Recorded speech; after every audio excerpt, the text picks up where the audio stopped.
دنیا اپنے کاموں کو اسمارٹ بنا کر بہت تیزی سے ترقی کر رہی ہے، تو کیا آپ لوگوں کو اسمارٹ دین بھی سکھا رہے ہیں جس میں عمل کم کرنا پڑے اور بندہ جنت میں جلدی چلا جائے؟ کہیں تو تفصیل ہوگی اور کہیں مطلب اختصار ہوگا. اب جیسے نماز پڑھنی ہے تو اس کو آپ بولو گے اسمارٹ کر دو اور ریڈیوس کر دو، تو 2 کے بدلے 1 سجدہ کر دیں، 4 رکعت کے بدلے 2 رکعت کر دیں.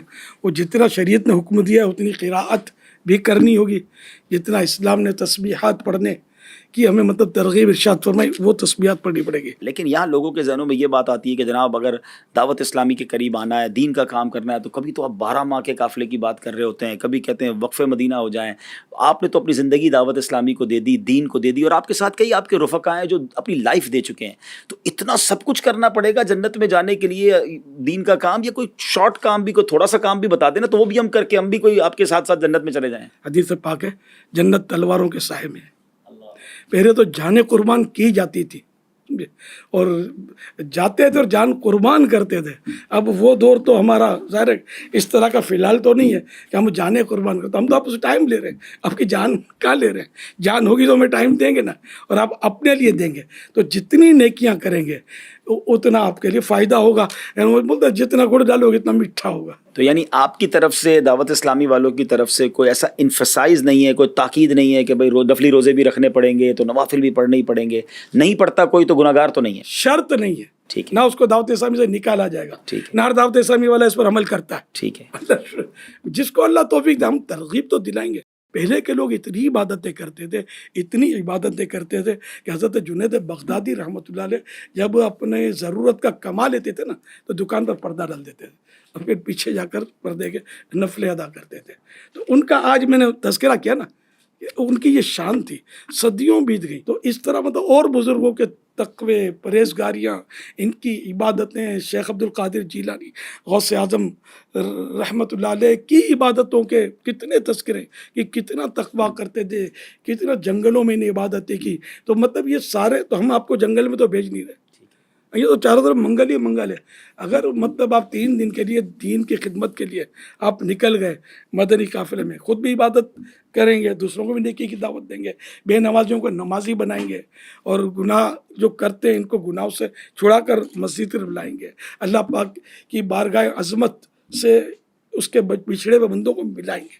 تو یہ تو اچھے کام ہیں. تو اب یہ کہ آپ بولو کہ میں کچھ بھی نہ کروں اور میں اچھل کے جنت میں جا پڑوں، یہ کہاں سے ہوگا یار؟ میں تو عوام کی نمائندگی کر رہا ہوں، وہ کہتے ہیں کاروبار بھی کرنی، جاب بھی کرنی، اور دعوت اسلامی والوں کے پاس کوئی اسمارٹ کام ہی نہیں ہے، ہر چیز اتنی بڑا کے اتنی چیزیں کر دی. آپ تو سوشل میڈیا بھی دیکھتے ہیں، دنیا میں سفر کرتے ہیں، آپ بھی کچھ بتائیں نا اس بارے میں، حضرت سے کچھ بات آپ بھی کریں. دیکھیے، کوئی ایسی بات انہوں نے باقی رکھی تو نہیں ہے. اصل میں یہ ہے کہ جیسے نہیں ماننا اس کو نہیں ماننا ہوتا.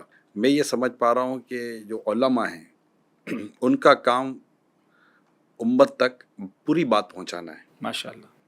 اور یہ کام حضرت نے کیا.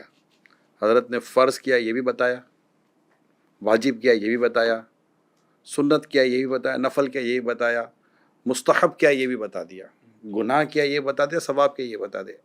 اب جنہوں نے صرف فرض پڑھنے کے علاوہ اور کچھ کرنا نہیں اور لوگ باتیں کریں گے تو انہوں نے فرض کو اہمیت دی، باقی چیزوں کو اہمیت بھی نہیں دی ہوگی. ایسا ہی ہے. یار ہم پر بات نہ آئے.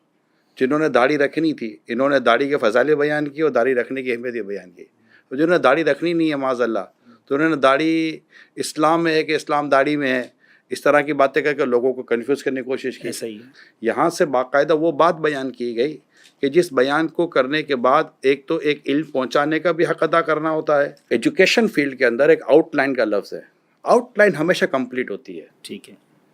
اللہ پاک کی رحمت ہے، ہمیں ایسے بزرگوں کا سایہ نصیب ہوا ہے. اس پر قوم کو چاہیے کہ اللہ کا شکر ادا کرے کہ اس پرفتن دور میں دین کی اتنی سچی اور مکمل بات بتانے والے موجود ہیں. الحمدللہ.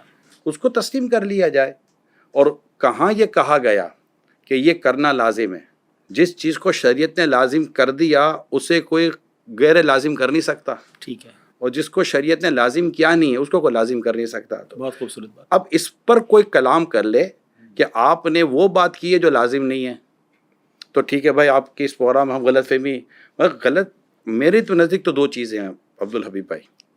غلطی ہے تو مان لو، غلط فہمی ہے تو دور کر لو.